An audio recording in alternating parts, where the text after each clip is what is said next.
Sir ఇప్పుడు war 2 ఎక్కడ చూసినా కూడా యూట్యూబ్ అంతా కూడా ఇప్పుడు వార్ 2 గురించే దాని గురించి సంబంధించిన వార్తలే వస్తున్నాయి. ఎక్కడ చూసినా వార్ 2 వినబడుతుంది. అంటే ఆగస్టు 14 వార్ 2 రిలీజ్ అవుతుంది. ఈ సందర్భంగా ట్రైలర్ రిలీజ్ చేశారు. ఈ ట్రైలర్‌లో అసలు ఇప్పటి వరకు ఉన్న టాక్‌ను దానికి భిన్నంగా టాక్ దూసుకెళ్తుందని చెప్పొచ్చు. ఆ విజువల్స్ కానివచ్చు మొత్తం అంతా కూడా ఒక యూట్యూబ్‌ని షేక్ చేస్తుంది. దీని గురించి మీ విశ్లేషణ ఏంటి? మీకొచ్చిన ఫీడ్‌బ్యాక్ ఏంటి? మీరేం చెప్తారు దీని గురించి? డెఫినెట్‌గా వార్ 2 హ్మ్. యష్‌రాజ్ ఫిల్మ్స్ వాళ్ళ బ్యానర్స్ అంటే ఒక ఇందులో ముందు మాట్లాడుకున్న బ్యానర్ వాల్యూస్ అవి కూడా మాట్లాడుకోవాలి. అవును. ఇది ఒక సీక్వెల్‌గా అవును. వస్తున్నట్టుగా వాళ్ళు చేసే మూవీస్ అన్నిటికీ ఒక స్టాండర్డ్స్‌తో అవును. మొత్తం. అలాగే వాళ్ళు మొట్టమొదటి నుంచి చూస్తే కూడా పాన్ ఇండియా మూవీలు తీసుకున్నట్టే అన్ని రాష్ట్రాల్లో కూడా ఆ సినిమాలు హిందీలోనూ డబ్ చేసి చూసాం. మనం కూడా చూసాం యష్‌రాజ్ ఫిల్మ్స్ సంబంధించి. అవును. ఒక వాల్యూస్ ఉన్న సంస్థ అని చెప్పుకోవాలి. హ్మ్. ఆహ్, ఆహ్, దాంట్లో చూస్తే ఈ వార్ 2 మీద మనకెందుకు క్రేజ్ యాక్చువల్లీ బాలీవుడ్ గురించి అయితే మనం ఇంతలా చూడం.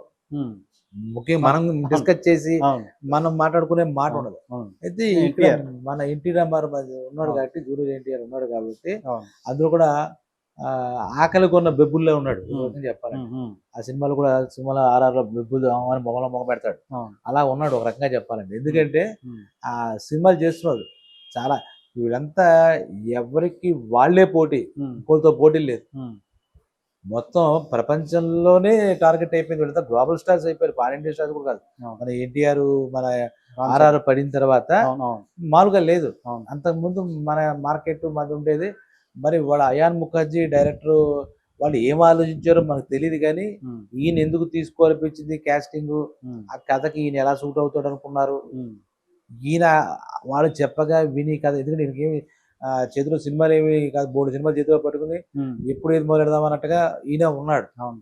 ఈయనేమి పెద్ద ఏమి సెలెక్టివ్‌గా ఏది సెలెక్ట్ చేద్దాం. ఎందుకంటే హ్మ్. ఈయన మీద బాధ్యత ఉంది. హ్మ్. 'ట్రిపుల్ ఆర్' లాంటి హిట్ అయిన సినిమాలో ఆస్కార్ అవార్డ్ గెలిచిన సినిమాలో హ్మ్. ఈయన పాదం కలిసిందక్కడ. అవును. నాటు నాటు అనుకుంటూ. అవును.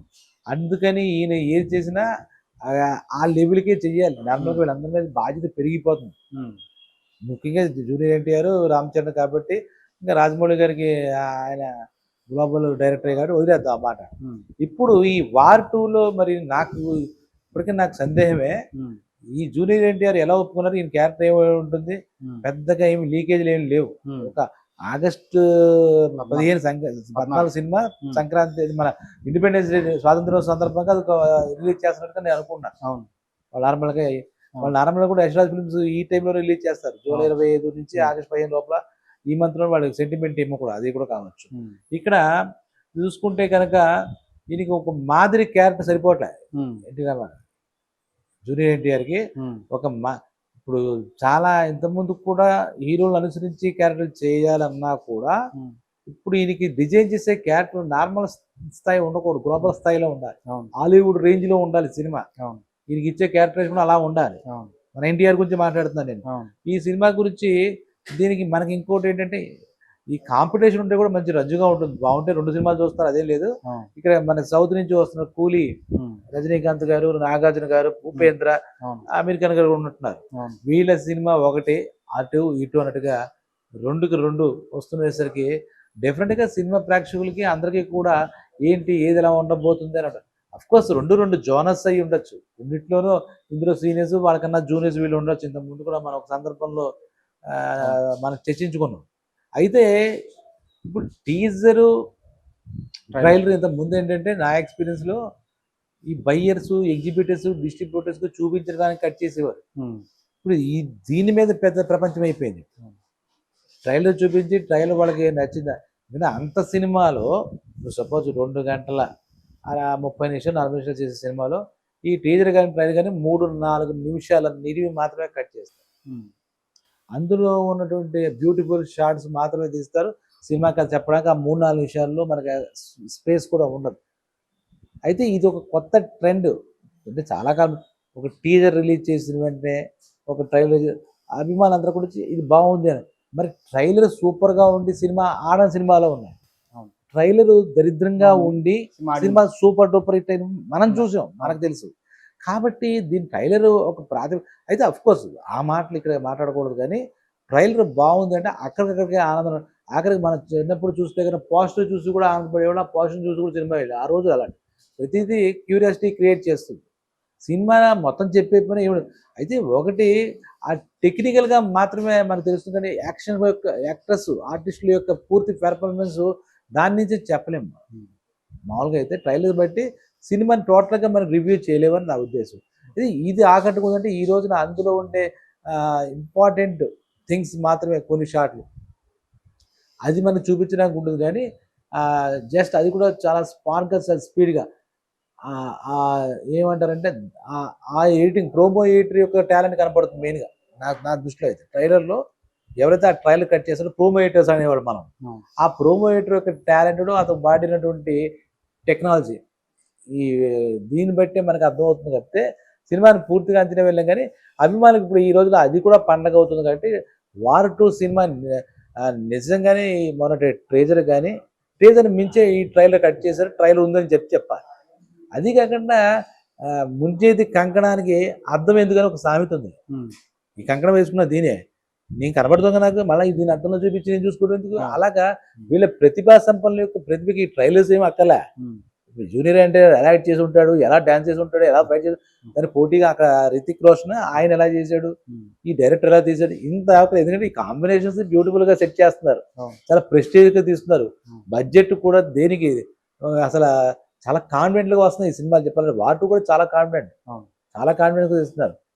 పోటా పోటీ వారంటే ఇప్పుడు నాకు తెలిసి అక్కడ ఈ ట్రైలర్ కూడా మనం గమనించుకుంటే కనుక ఆయనకి వారా అలాగే మనకోవచ్చు. అయితే ఇక్కడ మనకి చెప్పుకోదగ్గ విషయం అంటే కొన్ని మాటలు ఇద్దరు కూడా సారూప్యత చాలా ఉంది. అక్కడ సౌత్ ఈ నార్త్ ఇవన్నీ పెట్టుకున్నా ఇద్దరు మంచి డాన్స్ కొంచెం కయామతకి ఏదో సినిమాతో ఆయన వచ్చినట్టున్నాడు. సుమారు ఒక జనరేషన్ అనుకోవచ్చు. కొంచెం ఆయనకు పెద్ద ఏమో నాకు తెలియదు వయసులో, ఒక జనరేషన్ హీరోసే పోయి ఆయన రితిక్ రోషన్ కూడా చాలా సెలెక్ట్గా ఉంటాడు. డాన్సింగ్ లో ఒక రకమైన డాన్సర్ ఆయన కూడా సినిమాలో. ఇంక మన జూనియర్ ఎన్టీఆర్ అయితే మనం చెప్పక్కర్లేదు.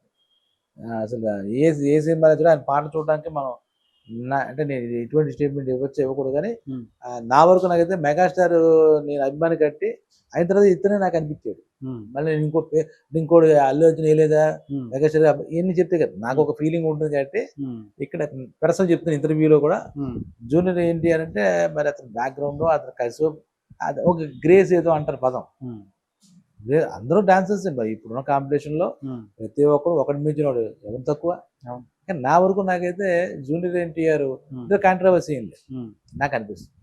అలాగే వాళ్ళిద్దరి మధ్య డాన్సింగ్ సంబంధించి ఇద్దరు కలిసి చేస్తారో సందర్భంలో అందులో కూడా వారు ఉందేమో తెలియదు వాళ్ళిద్దరి మధ్య డాన్సింగ్ లో కూడా.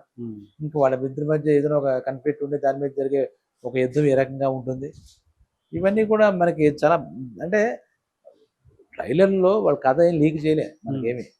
మన ఊహాగానం చెప్తే ఇంత ముందు కూడా సూర్యదేవర నాగవంశి ఏమో ఆయన కొన్ని మాటలు చెప్తూ ఉంటాడు మనకన్నా పెద్ద క్రిటిక్ ఆయన. ఏంటి విచిత్రం ఏంటి ఆయన సినిమా కూడా ఆయన క్రిటిక్. ఆయన కొన్ని సినిమాలో ప్రొడ్యూసర్ అనే నిజాయితీగా మాట్లాడేస్తూ ఉంటాడు. దిల్ రాజు గారు మాట్లాడితే కానీ నిజాయితీ ఉండదు ఆ మాటల్లో నా ఉద్దేశంలో. ఈ నాగవంశి గారు ఆయన ఇక తన సినిమా మన కింగ్డమ్ గురించి కూడా ఏదో దేవరకొండ గురించి కూడా స్టేట్మెంట్ ఇచ్చేస్తాడు. అది ఉన్నమాట ఇది నేను అన్నమాట ఇది అన్నట్టుగా ఉంటుంది. కాబట్టి ఆయన కూడా ఒకటి చెప్పేందంటే ఎన్టీఆర్ అంటే ఆయన రిలీజ్ చేస్తున్నట్టున్నాడు మనకి. ఎందుకు మాట్లాడాడు మళ్ళీ అనుకోకూడదు. సితార దాని మీద ఇక్కడ మనకి తెలుగులో ఏదో చేస్తున్నట్టు ఆయన. కాబట్టి ఆయన మనకి వచ్చి ఉంటాయి ఇన్పుట్స్. ఎన్టీఆర్ ఇంట్రడక్షన్ మటుకు అదర కొడిచాడు ఎగరేసాడు అని ఆయన ఇచ్చాడు. ఆ లీకేజ్ ఇచ్చాడు. ఎలాగే అదర కొడతాడు. కానీ ఈ సినిమా చూసిన తర్వాత ఆ సినిమా కొన్న ఒక సక్సెస్ఫుల్ ప్రొడ్యూసర్ చెప్పంటే అభిమానులకు నిజంగా కూడా అది అథెంటిసిటీగా ఉంటుంది. అది ఇక ట్రైలర్స్ చూడడం ఏంటి మన ఆగస్ట్ 14 దగ్గరికి వచ్చేసింది. ఇంకా వాళ్ళ ప్రమోషన్స్ ఏమో మొదలు పెట్టాలి. మరి పోస్ట్ ప్రమోషన్ జరుగుతుంది. ప్రమోషన్స్ మీద కూడా సినిమా జనాల్లోకి వెళ్తుంది కాబట్టి మరి అది వాళ్ళు బాగా గట్టిగా అయిన పెద్ద సంస్థ కాబట్టి ఆ ప్రమోషన్స్ మొదలు పెడితే ఈ సినిమా ఒక రేంజ్లో సక్సెస్ సాధించడానికి అవకాశాలు ఎక్కువ ఉన్నాయి. అలా చూస్తే డైరెక్ట్గా నాకు తెలిసి ఆర్ఆర్ డైరెక్ట్ మూవీ కాదనుకుంటే ఈ మన ఎన్టీఆర్కి ఇది direct Bollywood direct pan India movie. అలాగే star combination multi star combination పెద్ద హిట్ అవుతుంది. ఇంక వీళ్ళు చాలా ఎదరికెళ్ళిపోతారు. ఇంకా ఒక చోట కూర్చోవడం మడిగట్టి కూర్చోవడం మన తెలుగు హీరోలకు ఉండదు. రేపొద్దున ఇదే మన జూనియర్ ఎన్టీఆర్ హాలీవుడ్ పలానా స్టార్ తో కలిసి అక్కడ ఏదో చేస్తాడు సినిమా అన్నా మనకి ఆశ్చర్యపోయిన అవసరం లేదు. వెనకాలే. అవును. రామ్ చరణ్ చేసిన, అల్లు అర్జున్ చేసిన, ప్రభాస్ చేసిన, అవును. ఇది ఆకాశం నీ హద్దురా అవకాశం వదలదురా అంటారు ఆ టైప్ లో ఉంది. అవును. వీళ్ళు కూడా ఆకాశం హద్దులకి వీళ్ళు రేపు పొద్దున మొత్తం విశ్వ సంచారం చేస్తారు విస్తృతంగా, అవును. మొత్తం ప్రపంచాలు తిరిగేస్తారు వీళ్ళు సినిమాలు అవి. ఉమ్. మన ఆనందించి తగ్గ విషయం. అంతే అంతేగా ఒక తెలుగువాడుగా తెలుగు హీరో. పరిధులు చెరిపేస్తున్నారు, హద్దులు దాటేస్తున్నారు, అవును. హద్దులు చెరిపేస్తున్నారు. అవును. మనకు కొంచెం మన గర్వకారణం. తెలుగువాడు మన హీరోలు కాబట్టి కొంచెం కొంచెం ఎక్కువ ఫీల్ అవ్వచ్చు. అవును. కొంచెం ఛాతి ఇలాంటివి తెలిస్తే అవును. అమ్మో మా ఎన్టీఆర్ అవును. మా ఇలాగ ఉమ్. వినపడుతూ ఉంటాయి. అవును. వీళ్ళని చూసి వీళ్ళ వెనకాల వచ్చేవాడు కూడా వాళ్ళు కూడా ఎక్స్పెరిమెంట్స్ అని అనడం, లేదా నేషనల్ జాతీయ స్థాయిలో అంతర్జాతీయ స్థాయిలో వాళ్ళు కూడా అవును. సినిమా చేస్తారు. మన సినిమాకి ఒక పక్క థియేటర్లు తక్కువ అలాంటి చిన్న చిన్న బాధ ఉన్నప్పుడు మరి ఆనందపడే మాటలు కూడా చెప్పుకోవాలిగా మనం. అవును. మన పరిధి దాటింది కదా. ఉమ్. ఇక్కడే ఏదో నూతిలో కప్పలా నుంచి ఉమ్. సముద్రంలో కప్పలాగా ఎగురుతున్నాం కదా బయట. అవును. ఏంటి మంచి సినిమా అవుతుంది.